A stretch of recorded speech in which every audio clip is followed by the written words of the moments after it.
The Great European Space by Daria Platonova Dugina. What was around in the moment when it was born? What was happening in France? Without a doubt, there was a deep crisis of right-wing ideology. At that time, the right couldn't intellectually pose any alternative to the left liberal discourse that was developing.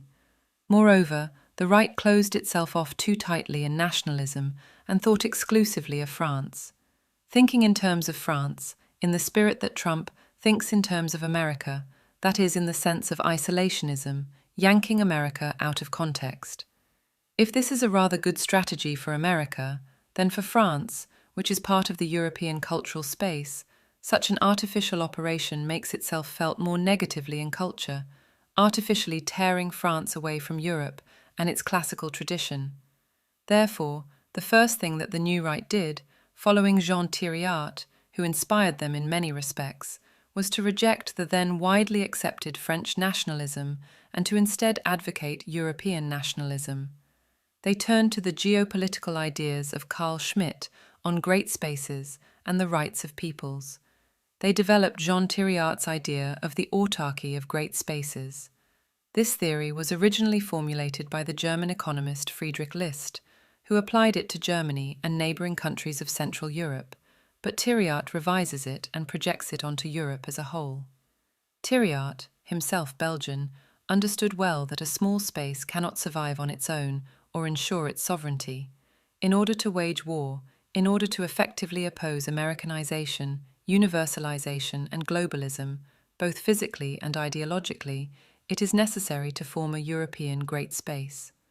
Accordingly, the influence of Jean Thiriart is very important, and unlike the ordinary right of the time, the new right said that it is necessary to think Europe or think in terms of Europe. This distinguishes them from and puts them at odds with the old right. For example, who was the right at the time? There were the so-called Poujadists, followers of Pierre Poujade. Jean-Marie Le Pen and his National Front later grew out of this movement. Le Pen had ties with Poujadism. There was also the right-wing movement of monarchists and nationalists, in the spirit of Charles Maurras, the founder of Action Française. Grèce decisively broke with all of this, as the New Right would later write about themselves, particularly Alain de Benoist in 1979, when he formulated the first reflections on Grèce's 11th anniversary. We felt a complete break with the old right, especially on the front of ideas. As he wrote in his Les Idées à l'endroit, an important guidebook for analysing the New Right, the old right was dead. The old right put itself to death, and it deserved this in principle. Accordingly, Greece found itself in a certain rupture between the right, whom they didn't accept, and the left, which disagreed with them in one way or another, because, as de Benoist put it, the left remained within the topos of the economy, and for them the human being is first and foremost conditioned by economics. For the new right, the human being is conditioned not by economics, but by culture and the sphere of the spirit. Therefore, the left doesn't accept Greece in that it puts the economy's influence on human life in second place, or rather denies that human life is conditioned by the economic sphere. They reject this, and so they really did end up in a certain rift. Among the first members of the New Right, we can highlight the foremost figure, Alain de Benoist, as well as Dominique Venner, and a number of other figures such as Jean-Claude Vallat and Pierre Vial, whom you might have heard of. All the rest are not so famous. Their works haven't even been translated into Russian. Under the rubric of Greece, in 1968, the New Right started organizing annual symposiums and conferences, les colloques. In French, colloque is something in the likes of congress or symposium. In fact, we also use this word in our language, colloquium, colloquium. The typical topics of these colloquiums included Gramscianism from the right, the cause of peoples, the left, the right, the end of the system, the end of the world, Europe, the New World, the US, the danger, against Disneyland, etc. Accordingly, these are the points in which the New Right sees the nodal points of their intellectual life. Here's one example. The anthology of the 15th Greece Colloquium, Les Causes des Peuples, the cause of peoples, where the main speeches are published. The left-wing newspaper, Le Monde, was frightened by how the new right took aim at the Western American system for erasing differences in personalities and turning everyone into robots.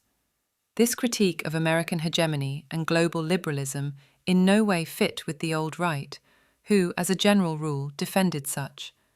No less shocking for the left was the praise for Gramscianism that could be heard at one of their other colloquiums.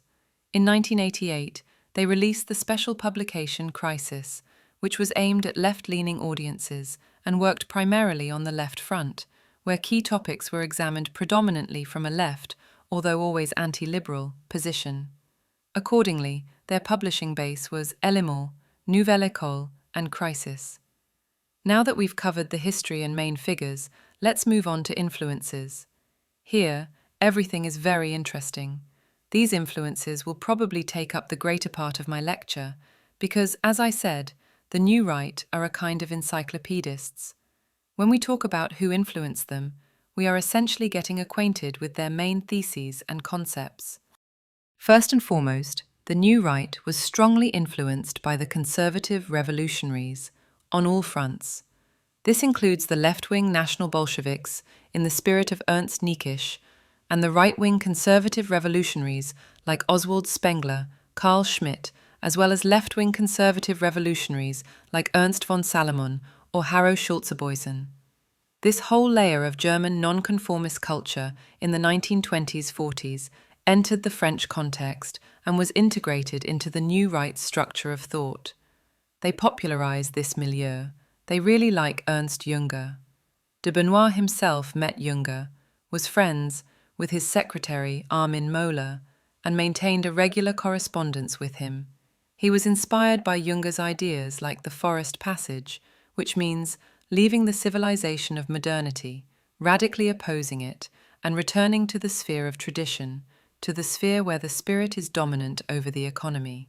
His ideas on war also fascinated Alain de Benoit, above all his deep description of the very spirit of Kshatrianism. This also runs throughout the new right like a guiding line. Moving on, also important is the influence of Jean Thiriart, the theoretician of a united Europe from Dublin to Vladivostok. This formula was first proclaimed by Jean Thiriart. Today, it is often used by many, including Russian politicians. The thesis of establishing a greater Europe from Dublin to Vladivostok, or another version, from Lisbon to Vladivostok, was Jean Thiriart's idea. He speaks of the necessity of creating a single European space, the integration of the European continent, which includes European countries as well as Russia. Thiriart's conclusion is that the geopolitical identity of this bloc is that of land, tellurocracy. It is anti-globalism and anti-universalism, the antithesis to Anglo-Saxon, Atlanticist geopolitics. This region of Great Europe, this pole, should become the platform for the rebirth of tradition, a coup against egalitarianism and universalism, the restoration of the traditions that have been lost. It follows that when the new right looks at the phenomenon of Europe and speaks of the need for a rebirth of European civilization, they are in many respects following Thiriart. It is important that they also include Russia in this vision as one important part of the European space. Excerpt from the book A Theory of Europe by Daria Platonova Dugina.